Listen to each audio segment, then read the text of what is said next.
Welcome, everyone. It's Bible study time. Always excited about coming forward, y'all.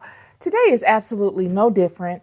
Today, I'm going to we're moving right along. We're in the book of Numbers today. We have gone through Leviticus last week, and today we will be embarking upon the book of Numbers. And as with anything I do on in relation to the Bible studies and the Sunday services, I'm going to go ahead and invoke the Spirit of God to assist me in the discernment of God's word, and I will then begin to elaborate on the Bible study. Heavenly Father, I come before you in love, looking for you. Use me today as your vessel, your conduit, to convey your truths to the children.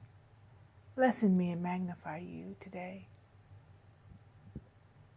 Bind up all energies that are not conducive to your highest and your greatest good in this space. Cast them out and replace them with energies that are conducive to the greatest good that you choose to do through me within this space. In God's name I pray. I love you and I thank you. I trust you. Amen. All right, y'all. So we are going to be reading from the book of Numbers today. And we're going to read out of Numbers chapter 22. We're going to be speaking to Balaam, but we're not going to be doing Balaam like I had done Balaam before. I've done Balaam many times. I talk about Balaam a lot. But I want to give you a new twist on an old story. It's not really a new twist, but I'd like to shed a new light on the story of Balaam and his experiences with the children of Israel. And we will begin by reading out of the book of Numbers chapter 22. I'm going to read verse 1 and verses 1 through 7, then from verses 12 through 13. And then I'm going to touch and go on a couple of more verses, and we will end that there. Okay, so verse 1, chapter 22. And the children of Israel set forward and pitched in the plain of Moab on this side Jordan by Jericho. Children of Israel are moving forward. The Bible is conveying it. The children of Israel set forward, movement.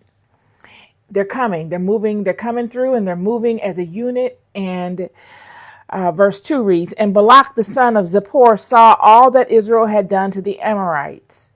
And Moab was sore afraid of the people because they were many, and Moab was distressed because of the children of Israel. Moab is the Moabites. They are a group of people, and they were afraid that the children are on their way. They've heard of the activities of these children up to this point, and they are concerned. And Moab said unto all the elders of Midian, Now shall this company lick up all that are round about us, as the ox licketh up the grass of the field. And Balak the son of Zippor was king of the Moabites at that time.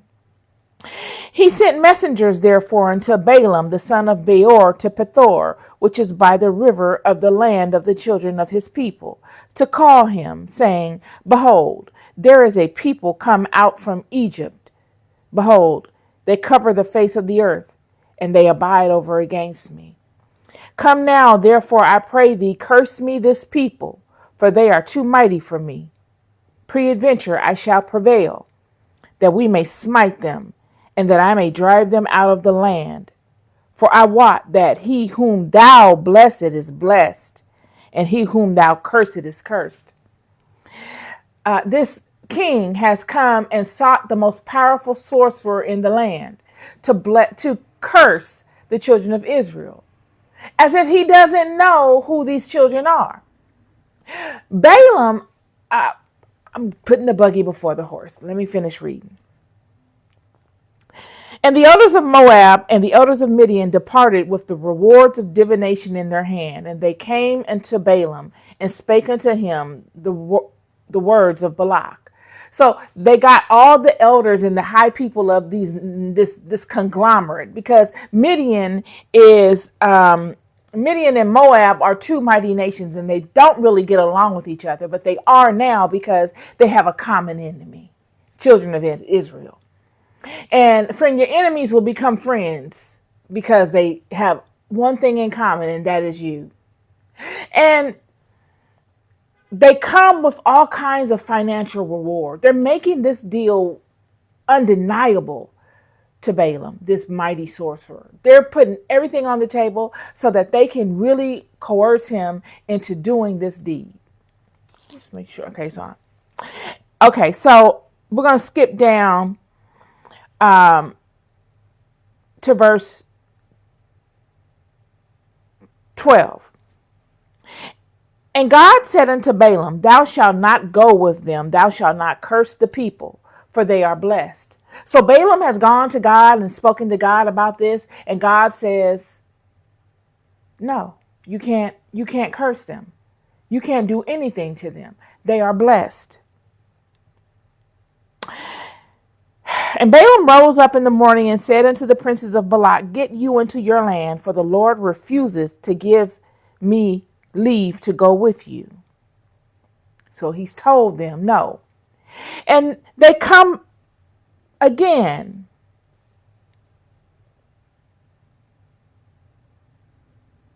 And they say, verse 16, and they came to Balaam and said unto him, thus saith Balak, the son of Zippor, let nothing, I pray thee, hinder thee from coming unto me, for I will promote thee unto very great honor, and I will do whatsoever thou sayest unto me. Come, therefore, I pray thee, curse me this people. They offering them every bit of success that they can muster. No, there's no financial resource too extravagant that they can't find to give to Balaam to curse these people. And Balaam's response in verse 18, and Balaam answered and said unto the servants of Balak, if Balak would give me his house full of silver and gold, I cannot go beyond the word of the Lord my God to do less or more. We're going to end it on verse 19. Now therefore I pray you, tarry ye also here this night, that I may know what the Lord will say unto me more. All right, y'all. So, I'm big on the whole Balaam, Balak, Moabite story because it is very, very important. It's a turning point in the lives of these children. This sorcerer, Balaam, is the mightiest sorcerer in the land. This conglomerate of nations, this cluster of people have combined themselves together out of one common goal, and that is to annihilate the children of Israel. Up to this point in scripture, the children of Israel are knocking people back left and right.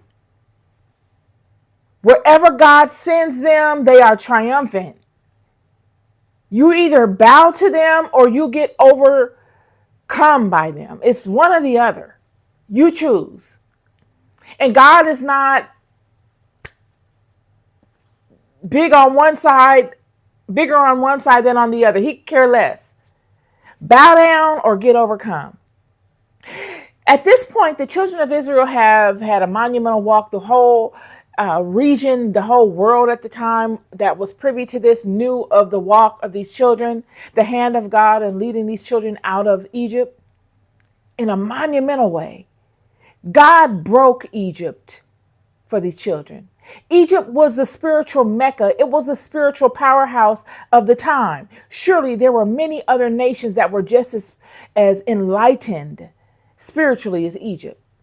But you might want to consider Egypt as their capital city.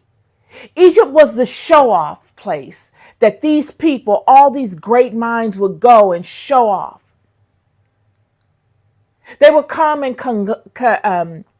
coagulate together to learn from one another. It was a learning space.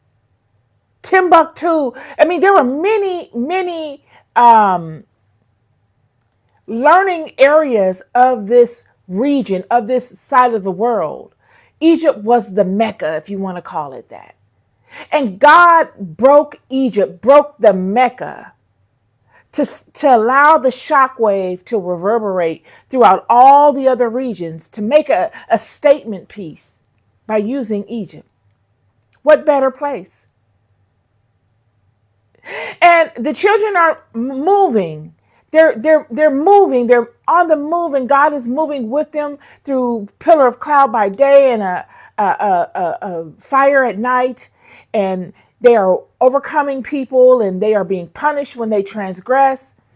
And up to this point, right prior to this situation that's going on with the Moabites, the children have transgressed God again, and God put fiery serpents on them. Literally. This is not a figurative thing going on here. God literally, chapter 21, verse 6, and the Lord sent fiery serpents among the people, and they bit the people, and much people of Israel died. All because they were complaining. Why did you bring us up out of Egypt to die in the wilderness? Why are we doing this? Why are we? And God said, I've had enough. The complaining time is come and gone. I've given you enough whining time. Whining time is over. You've seen the signs and you've seen the wonders. All of the whiners need to go. And God literally, the Bible says, put fiery serpents on the people. Thank you all for the likes. Sent them to overtake them. Thank you, thank you, thank you. Could you imagine this? This is not a hypothetical. This is not a symbolic gesture.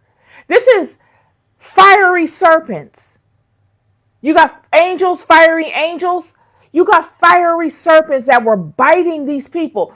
This is spiritual warfare going on against the children that God sent. These are aspects of God that we need to pay attention to, friend. Things that we consider evil, are they really evil? They could be. It could be the evil side of the Creator that are justifiable because of the actions of those that are in contract, that are in communion, that are in covenant with God. So at this point, the children have experienced all of this.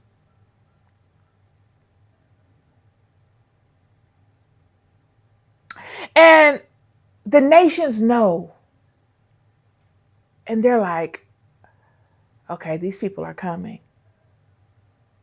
And then the next leg of the journey is the children overcome Sihon, king of the Amorites. They ask him permission to travel through his land on their way to their promised land. And he says, no, you can't come through. I will not allow you to come through. And they overtake him, unalive him, take his whole land, everything. These are giants they are going against, y'all. These are literal giants. So the Moabites and the Midianites know all these things and they're concerned. But I don't want to get lost on that because I've done several Bible studies on that. And it's an intriguing conversation. I encourage you to look at some of my past Bible studies on it. And I will be touching base on it a little more, but I want to focus more on what was conveyed in verse 18. And Balaam answered and said unto the servants of Balak, if Balak would give me his house full of silver and gold, I cannot go beyond the word of the Lord my God. The Midianites and the Moabites have come because they felt powerless against these children.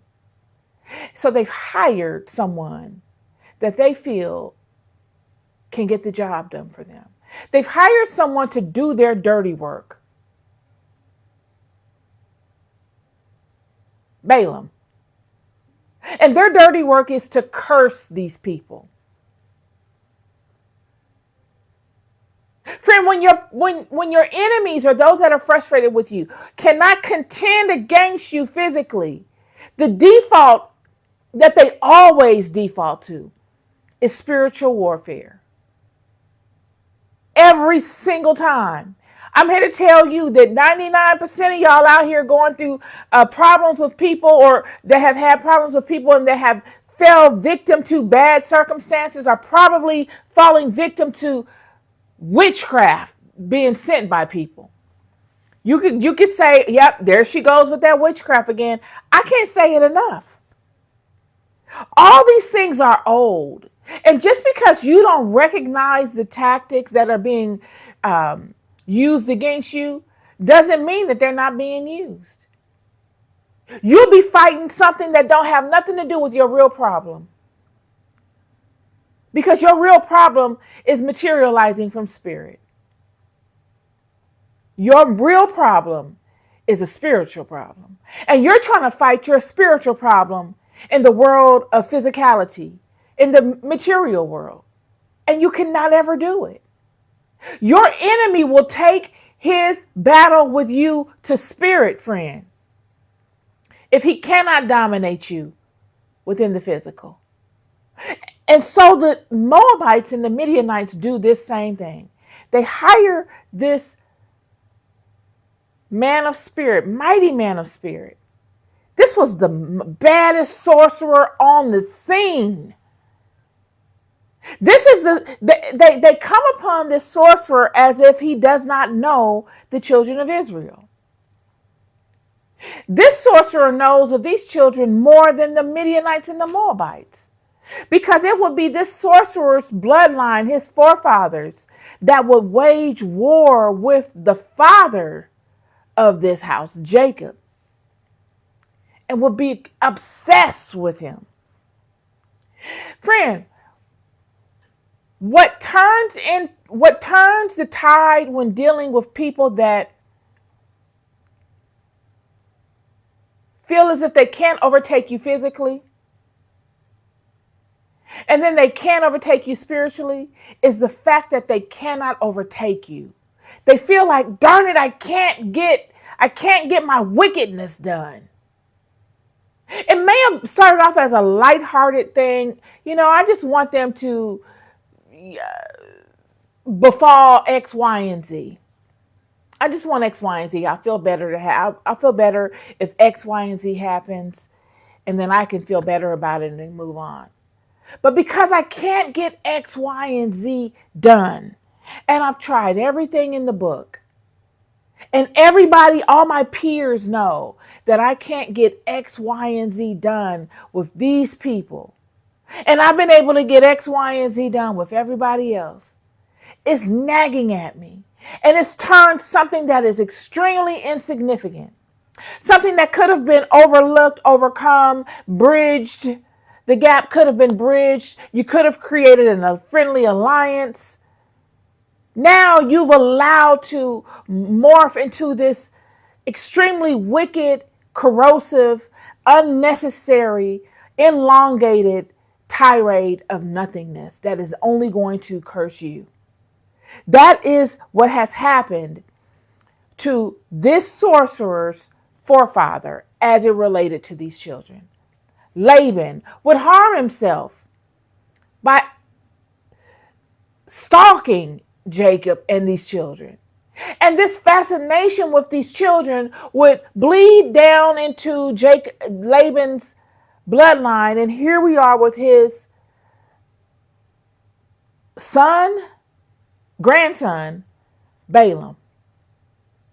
He's being sought by the next generation to solve a problem that his forefathers could not solve. And the Midianites and the Moabites are somewhat praising and exalting Balaam and saying, I'm reaching out to you because we know that whoever you bless is blessed, and whoever you curse is cursed. We know it's going to cost a lot of money. We know you're expensive. We're willing to pay for it because we know you bring quality. Because we know who you bless is blessed, and we know who you curse is cursed. We know you can get the job done. Curse us, this people. And Balaam goes and he consults God and he asks God about it. Balaam and God have a back and forth exchange, a conversation about this. And God says, no, you cannot curse these people. Thou shalt not go with them. Thou shalt not curse the people, for they are blessed. Verse 12. You can't go with them and you can't curse them. But that wasn't enough. The Moabites and the Midianites say, no, we will give you whatever you want. They're making it attractive to the carnal mind of Balaam. The physicality. All the comforts you want, I'm going to give you. Whatever you ask me, I will give you. Curse this people.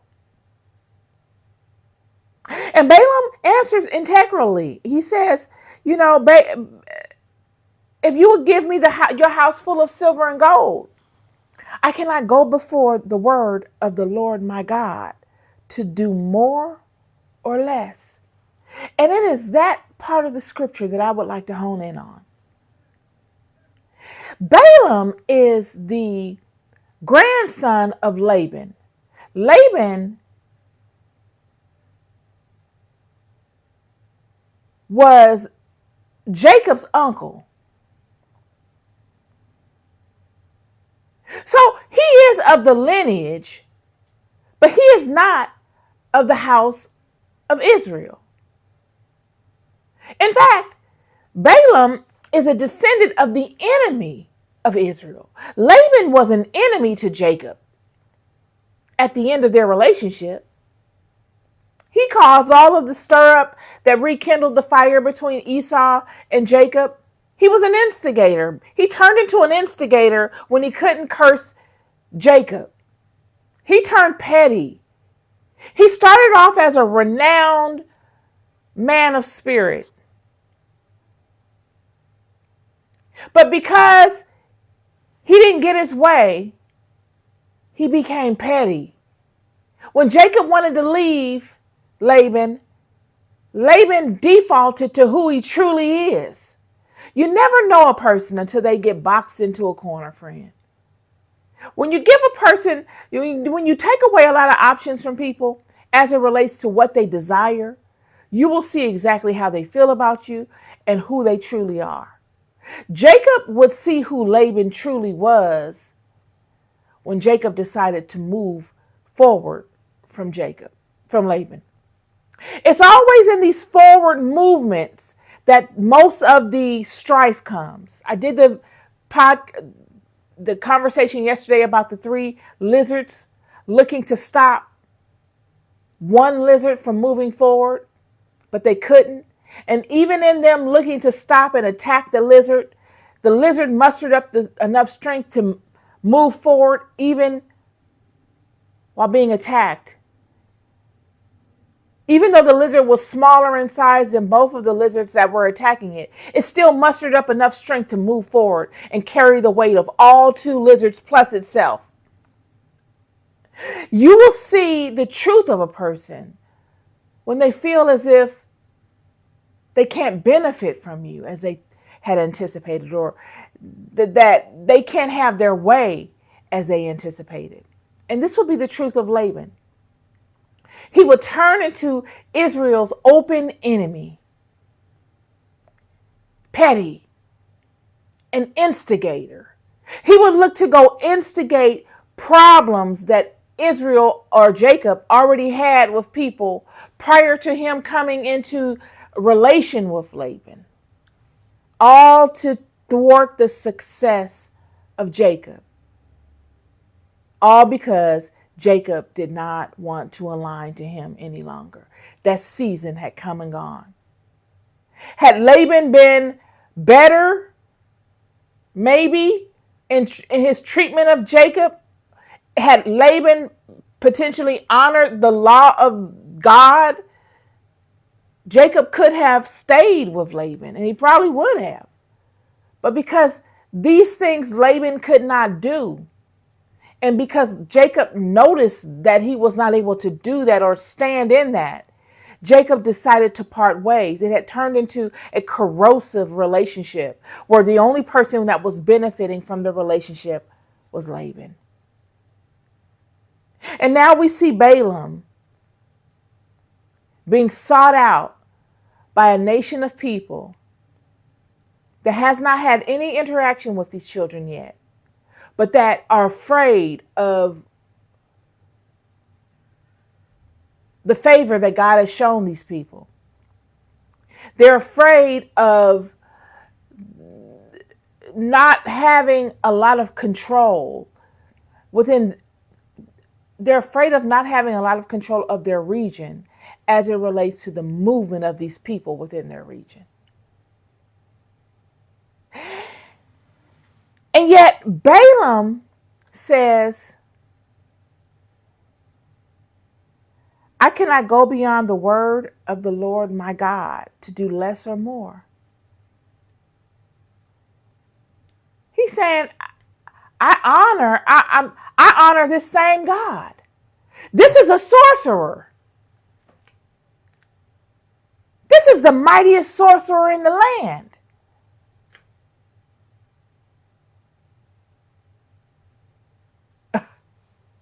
And he's saying that the God of Israel is his God. And that part I want to talk about. In God's kingdom, it's a hierarchical system. Any type of organization needs to have a hierarchical system, or else it's just chaos. There's no accountability. There's no systematic relevancy. It's just a hot mess. In God's kingdom, it's hierarchical. You have the creator, the God, the creator of all things. And then beneath the creator are lower level creators, because you and I are creators within the capacity that we can create. We are able to create whatever we choose within a particular capacity. And so it is within God's kingdom. So you have the God that creates all things. And then beneath the God that creates all things, you have other creator gods that create. And that these gods that are beneath the creator have a larger level of capacity. They have a wider threshold, not because they are blessed with such, but because they have ascended to a level of knowing that we ourselves have not ascended to. It is my idea that God set Adam and Eve in the Garden of Eden to ascend to these levels of mastery, to grow into their knowing of self and their environment, to dominate in this space in a way that they are gods in this realm. That was the creation. That was the original creation of Adam and Eve. But there was a sabotage that happened and a rug pull, and it defaulted Adam and Eve down to this lesser place. And through emotional condemnation that they both showed upon their own selves and to one another, they're locked into a particular mindset that they must overcome in order to see themselves worthy of even grasping higher levels of knowledge. And we see this wrestle, this push and pull throughout generations and lifetimes of Adam and Eve and their descendants, in wrestling with this mindset and with these activities to get a handle on them, to dominate them, so that they stand upright and they are able to command their presence in this space as they were initially created to do. So when we see Balaam acknowledging the God of Israel as his God, what he is doing is acknowledging the God of Israel's space in the whole hierarchical dynamic. He's defaulting back to what occurred prior to the fall of Babylon. Prior to the fall, where God turns his back on the entire world and says, I'm going to go ahead on and do something new and it's going to be exclusive with this one group of people. The same group of people that everybody's now afraid of. I'm going to build this thing all over again. I'm going to allow you all to see who I am by making this an exclusive group. And through exclusivity, you will desire to be a part of this group. It will be because you can't bridge yourself in. I don't care what you do. I don't care how much money you have. I don't care what creations you create and barter. There's nothing you can do to bridge yourself into it until this vine gets full enough. Until your longing and your wanting gets so desirous, until you see all that I'm going to do through these people, until you notice who I am in my fullest, you are on the outside looking in. Yet this mighty sorcerer, Balaam, would have obviously a relationship with someone within his family, a dynamic that passed down knowledge from generation to generation, that kept him in the center, in the knowing of who he is. His great grandfather Laban must have passed down knowledge that let him know his relationship to this house. Even though he is not actively a part of this house, through the blood, through veneration, through the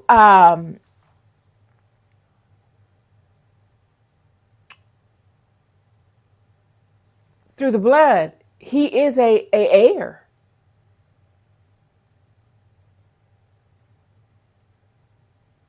Even though he offers sacrifices in high places, like God forbade King Solomon to do. We see here that this Balaam would tell all of the kings of Moab to build him 7 altars on mountaintops. He will sacrifice rams and bulls on these altars to learn aspects of these people.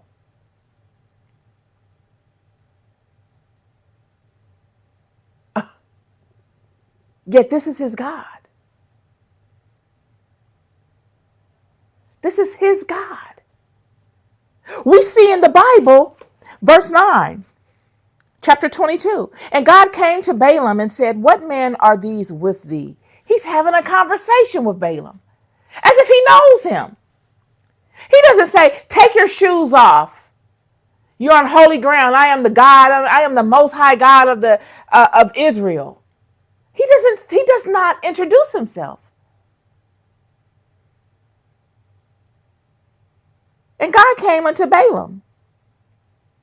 I'm going to back up verse 8. And he said unto them, "Lodge here this night, and I will bring you word again, as the Lord shall speak unto me." And the princes of Moab abode with Balaam.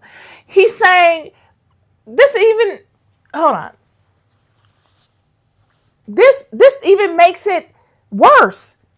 He's saying that he can conjure the Spirit of God and it must come and speak to him.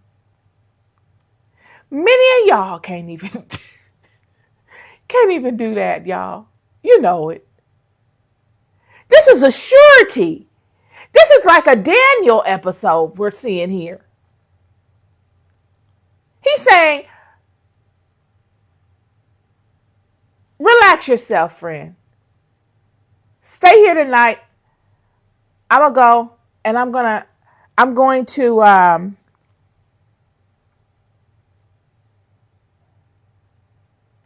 he said unto them, "Lodge here this night, and I will bring you word again, as the Lord shall speak unto me."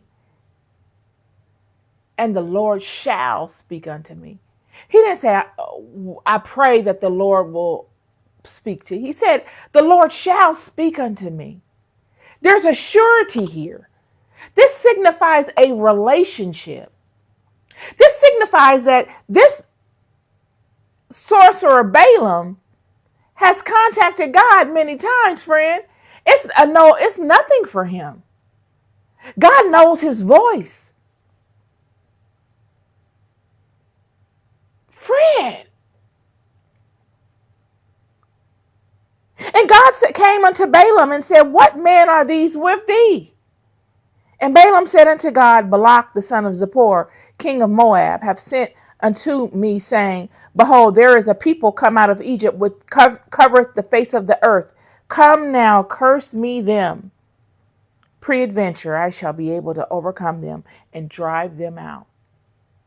And God said unto Balaam, "Thou shalt not go with them, Thou shalt not curse the people, for they are blessed. God said no. God said no. But he wants to do it. Why? Because of earthly riches. These kings have come with a tremendous amount of promises of riches.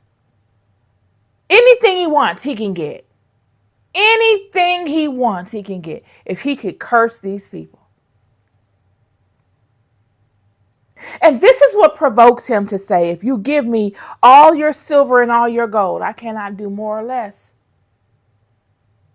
I cannot go beyond the word of my God. You see, in God's kingdom, there are lesser gods. You and I were planted right here in this kingdom to ascend to a level of godliness. That is your creation here.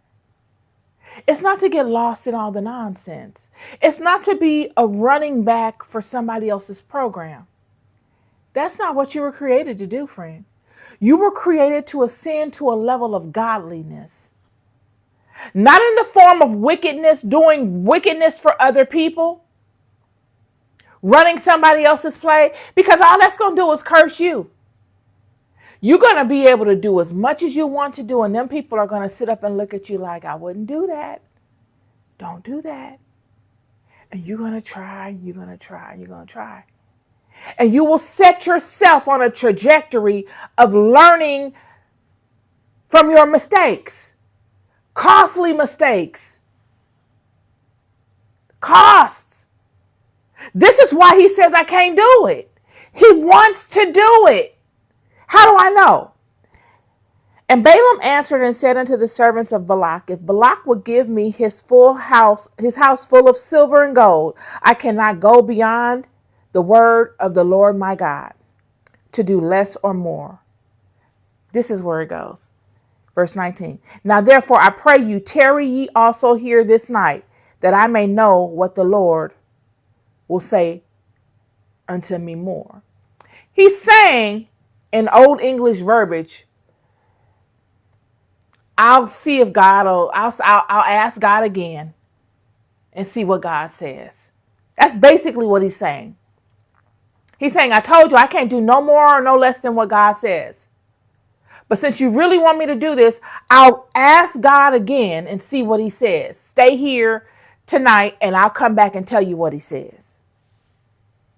And God came, verse 20, and God came unto Balaam at night. Again, God comes again. Whenever Balaam calls him, God comes. This is relationship. This lets somebody like me know that Balaam has a very strong relationship with God. Because in the world of spirit, friends, spirits don't show up to just anybody. They don't fool with everybody like that. Especially God. Now therefore I pray you, and God came unto Balaam at night and said unto him, if the men come to call thee, rise up and go with them. But yet the word which I shall say unto thee, that which thou shalt do. So God says, nobody shows what the question was that Balaam asked, but we can tell by the response that God has given, it has to do with, can Balaam go and do what these people want him to do?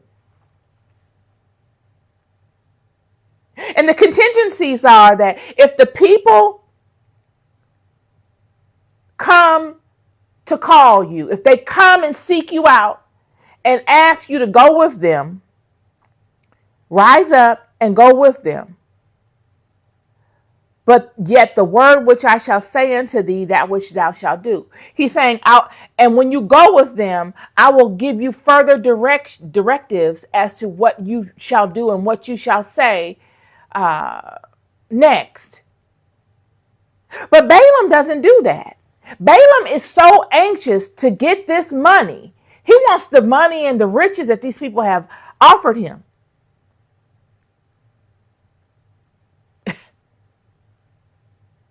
That he feels like, okay, that's a green light. God said, okay. So I'm just going to get up and go with them. But the vital factor was that God said that they must come and seek you out again. And this legitimizes me allowing you to go with them. You see, the things that we think are nothing mean something in God's kingdom. There must be a cause for a particular effect in God's kingdom a lot of times. And this is that. But Balaam, not being God, does not know that. And because he's so anxious and he wants the material wealth, he justifies bending the rules. He's saying, okay, God said if they come and seek me out, I can go. So that really means I can go. So I'm just going to get up and go. I'm going to go seek them out.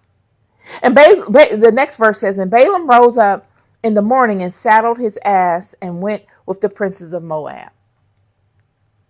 But that's not what God told him to do. God said, if they come to you again, then you go. And then I will tell you what you will say to them as you move in that direction. And because of that, Balaam is stopped. He's harmed. God sends an angel upon him. And he has this unfortunate set of events. But this is the purpose of the conversation. One is to show that there are those that perform certain activities outside of those within the house of Israel that still honor God. And the second is that people will entice you with all kinds of worldly riches to do wickedness, friend. Wickedness that they know themselves that they would not do. They don't want to pay that price, but they will entice you to pay it. And they will justify it by way of exchanging dust, money, comforts. But you're going to have to pay the price for that. And the price for it is more expensive than any money that they could give you. Balaam would get up and go with the Moabites. But he wouldn't be able to do anything. Just because he got up and went only showed his disregard for God.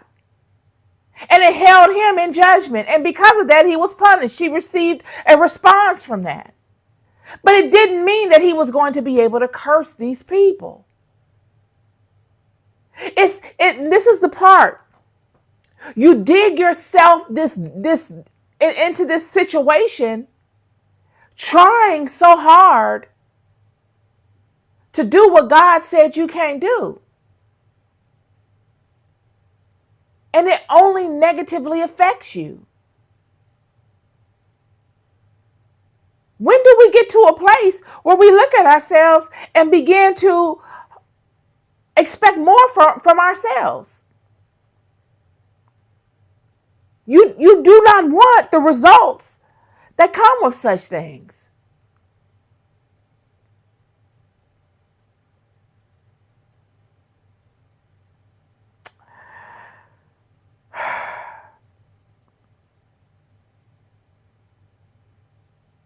Long story short, Balaam would go and God would correct him. And he would know that, okay, I better not try this again. I'm going to do everything God tells me to do as it relates to these children because God is paying attention and I better not try this again.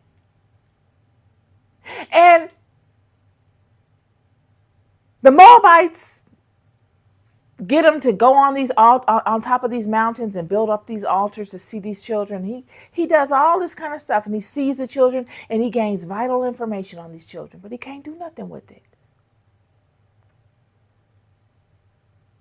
Every single thing that they do to try to coerce him to curse these people fails drastically. And it blesses the children. To the point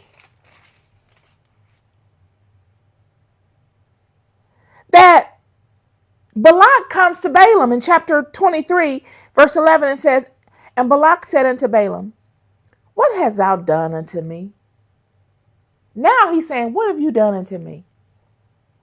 I took thee to curse my enemies, and behold, thou hast blessed them altogether. Hallelujah. No weapon, friend. And I mean that with the most humblest and the most graceful and sincere heart that I can offer. No weapon.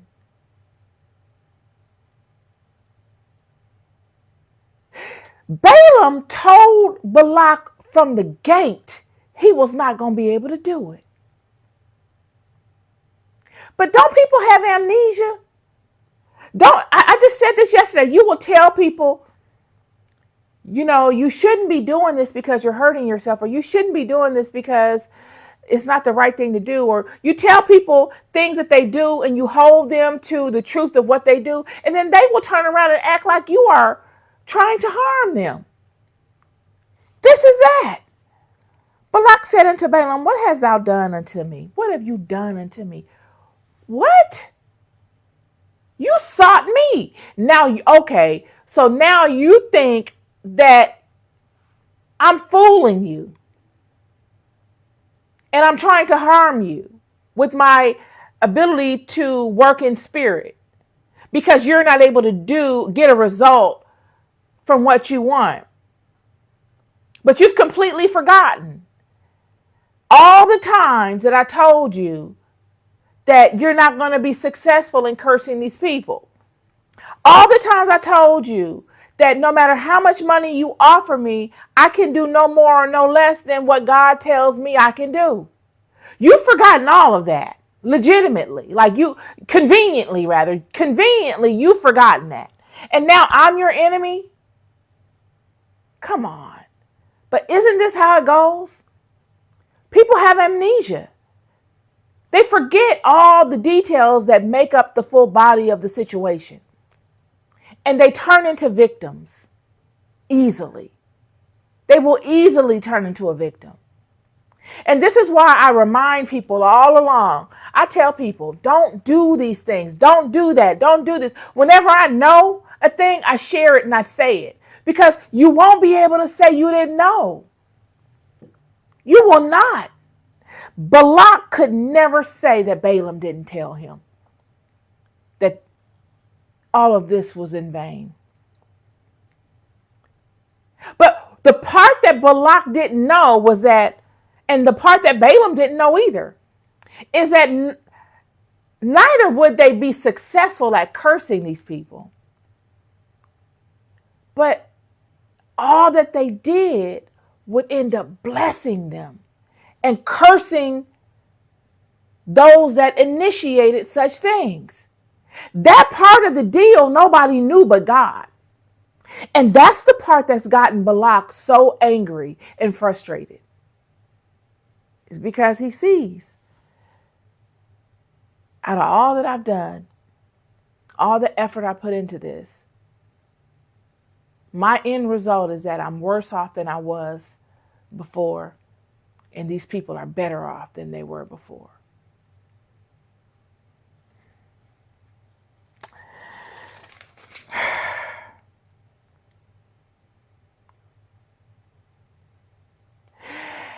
God commanded Balaam to bless these people. Verse 20, behold, I received a commandment to bless, and he hath blessed, and I cannot reverse it. He hath not beheld iniquity in Jacob, neither hath he seen perversiveness in Israel. The Lord, his God, is with him, and the shout of a king is among them.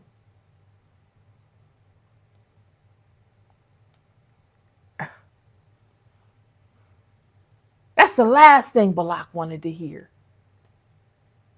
There's nothing he can do. Nobody can reverse it. It's done. And now he says, but Balaam goes further and he says, surely there is no enchantment. He says, God brought them out of Egypt. He hath, as it were, the strength of a unicorn. Surely there is no enchantment against Jacob. neither is there any divination against Israel. According to this time it shall be said of Jacob and of Israel, what have God wrought? And Balak's response, verse 25. And Balak said unto Balaam, neither curse them at all, nor bless them at all. But Balaam answered and said unto Balak, told not I thee, did not tell you, saying, all that the Lord speaketh, that I must do?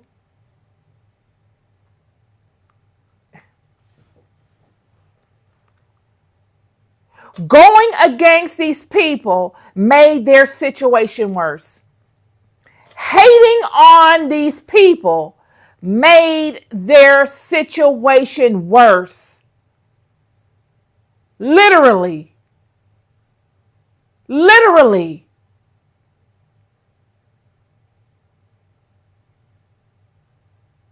They had become obsessed with overcoming these people for no reason. There's no reason outside of fear and jealousy.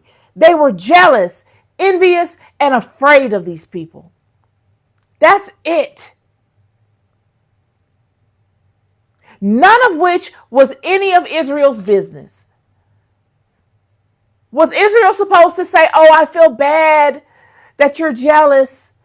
Oh, let me not stand in the strength in which I'm created to stand in because I don't want you to feel bad about yourself. Is that what they expected Israel to say? Is that what your enemies expect of you, friend? And if so, is that what you do to accommodate people? Because you're a people pleaser and you want to be everybody's friend? Do you say, okay, I'm just going to default down and do the minimal thing because I don't want people to feel a kind of way? Because I haven't even stood in my full strength. But whenever I get to standing in a little bit of my strength, it makes people feel uneasy. And I just hate that feeling. I don't want to go through any more wars. Because when I get to standing up in my strength, it's always another war. And I'm tired of wars. So I'm just going to stay over here with my head down. No. I can understand the thought process. But you cannot do it. You got to be like that. What's that dog? Bulldog or whatever that dog is, that guard dog.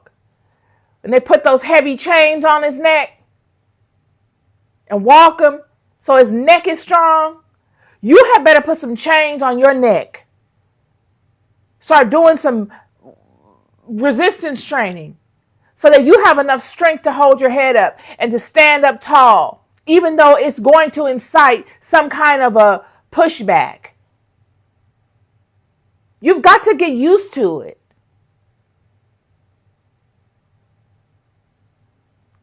Because it's for you to stand in your creation and not allow the Moabites and the Midianites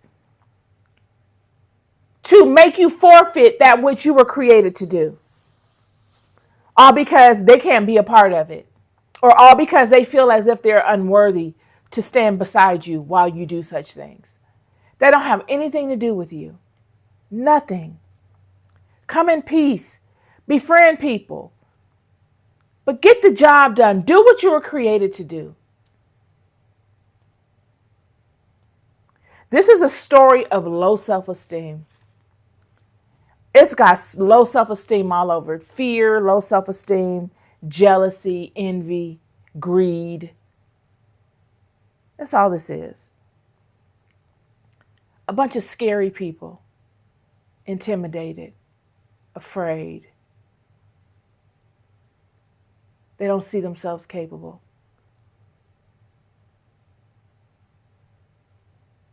And because they don't see themselves capable, they'll do any and everything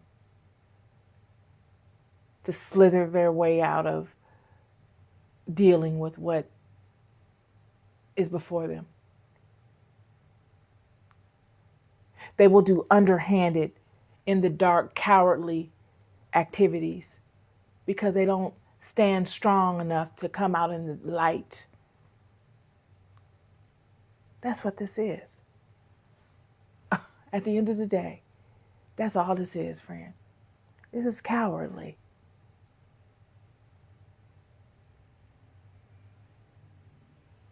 It is.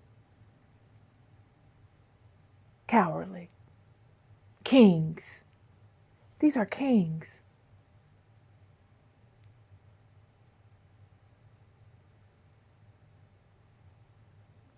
These will be the same people that will find Israel in a distressed state and come and siphon all of their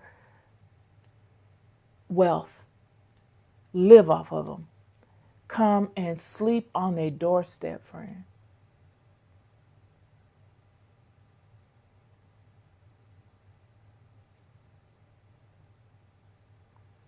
Come and sleep on their doorstep. They would find Israel so important that they would come down every year with their whole families and all their belongings and all their cattle and all their stuff and sleep at these people's doorstep. Another group of obsessed people. Obsessed. Balaam would not be able to curse these people at all. All of this would be in vain. Surely they would get pertinent information and they would use the information to try to catch the people up by like putting the Midianite women out there to flirt with Israel and cause Israel to sin and all that kind of stuff. But they would not be able to openly curse these people. Instead of defaulting to the righteous and standing in the integrity of their creation, they defaulted to the wickedness and they wallowed in unworthy and unrighteous and shameful activities. This is shameful. You could at least give Sihon, king of the Amorites, some respect. At least they went toe to toe with them. They came out and said, no, you can't come through our country and we're going to have to go to war. At least you can give them some respect, some integrity as a king and as a leader of a nation of people. But these people right here, this is a shame. This is shameful. It's shameful. It's fear. They're shaking in their boots of these people. And what will come about, all of this will lead to the demise of all of these people. That's all that will come from this. They would be eradicated. God would make it a personal vendetta against these people for this and the rest of the stuff that they would do in later chapters. You see, they wouldn't leave it alone. They were like all the other people that feel like they just gotta put you under their foot. And God says, you cannot put my beloved under your foot. No. You need to rise up. You need to ascend. You need to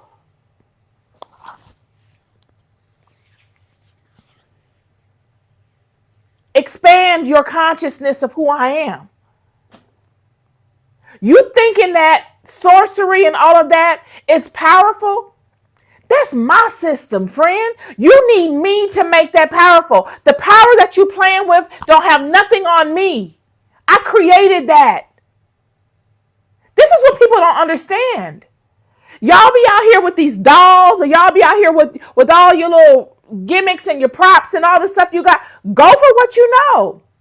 That is God's system, friend. You're dealing with God's stuff.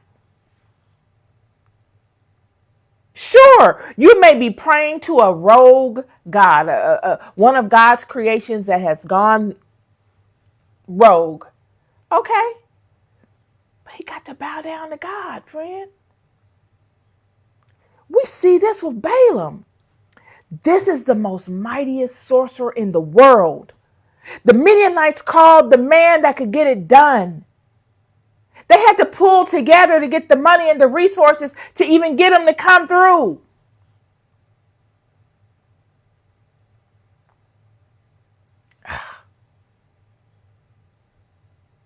When we look at the world today, and we look at all these wars and rumors of wars and all these mighty nations, it was the same way back then, except for technology is different. Do you think these nations are going to war against one another, old wars or whatever may be going on now? You think they're just going off of emotion?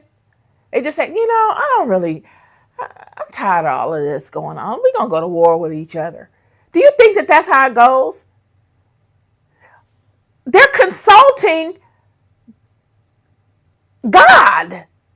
Do you think that God is nowhere in the mix here? We need to really start thinking around here. We in la la land, y'all. We'll spend all of our time thinking about other stuff.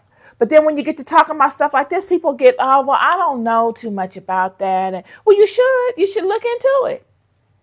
You got time to look into everything else. Look into that. It'll benefit you greatly. All of these nations are being led by what they consider God. Now, I don't know what God they are leading, that's leading them. But the God of the house of Israel, the God of, let's just say, the God of the Hebraic house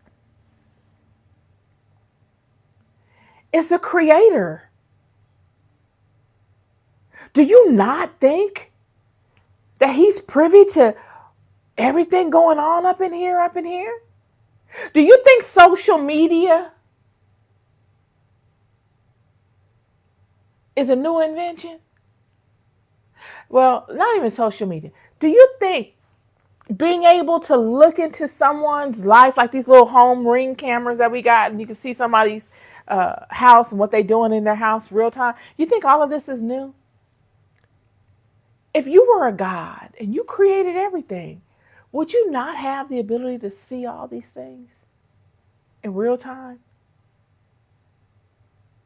Would you not be able to see what the people choose to offer in the form of their creations, whether on social media or in the malls or in the bookstores or wherever people buy and sell? Would you not want to know all that? If you were the creator, would you not have a handle on what's going on amongst the nations? If the God of Israel, the Hebrew God, had a handle on what was going on amongst the nations in biblical times, do you think he don't have a handle on what's going on around here right now? Or did he just disappear? Oh, he disappeared. Okay. He got tired of us and he turned his back on us and he disappeared. Okay. I don't know, friend, because he's moving real monumentally in my life. I don't know about you, but he's very, very active in my life. I'm here to tell you. The same things that we're dealing with today, these people dealt with way back then. And they were thinking the same way we were thinking. We think. These people didn't know, they didn't see God move like that. They had an idea, the forefathers of these people saw it. But there was a beginning and an end to that. And then there was a reliving of those stories that needed to take place, a remembrance of that activity. It wasn't like God is coming out here again doing signs and wonders. No, he did it. It's done. Regurgitate that. I got other stuff to do. I'm moving in other ways that I don't want you to see. And in order to trace my hand, you got to be real close to me. You've got to be aligned. So that those that stay close get more. They get more attention because they stay close. I know their name. Balaam, calling God forward, and he will come. How does he come? Why is he coming? Because he knows his name. He sees him worthy.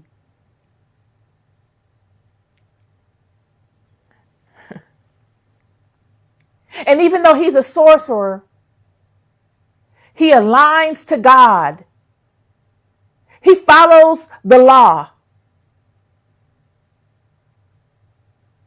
This is the part.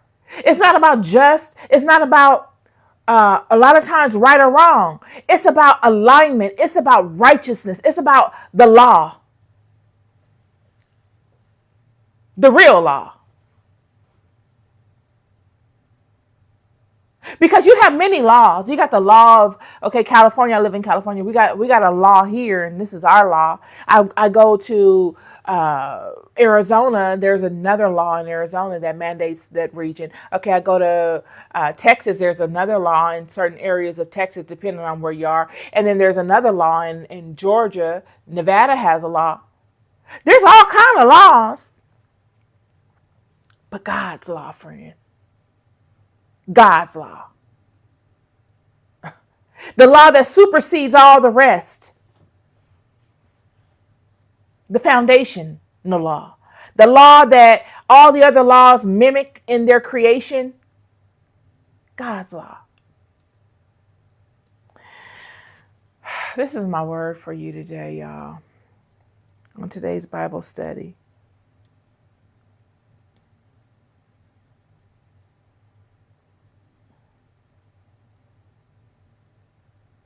And this is what I speak to when I said Jesus made the analogy of turn the other cheek. If someone slaps you on one cheek, give them the next. It's metaphoric to don't go outside of the law. It's not to say let people come and slap you and treat you all kind of ways, but don't lower yourself down to people's level. Learn how to use your ingenuity and your knowing of God's law to align properly.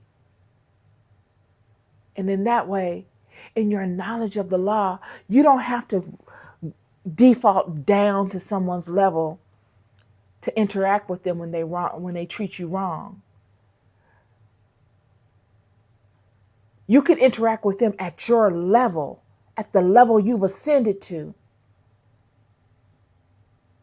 and hold them more accountable at your level than you ever could by going down to their level. The law. Balaam, surely he's a sorcerer. He knows how to curse people.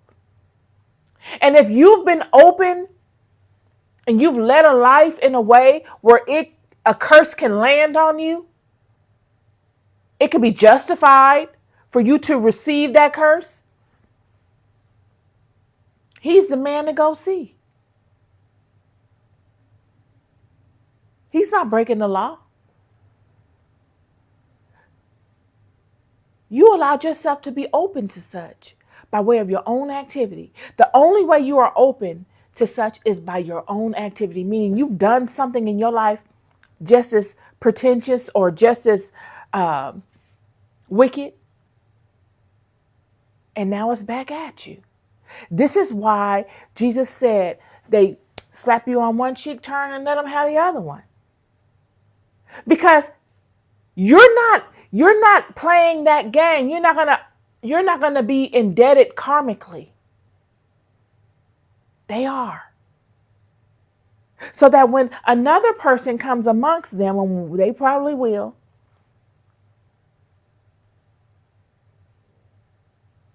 they can be held accountable. A Balaam could prevail against them because of all the wickedness that they've done.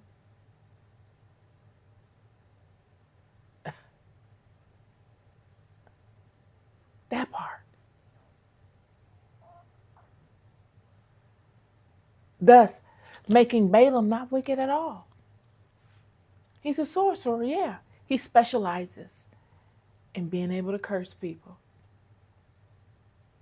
But are they justifiable curses?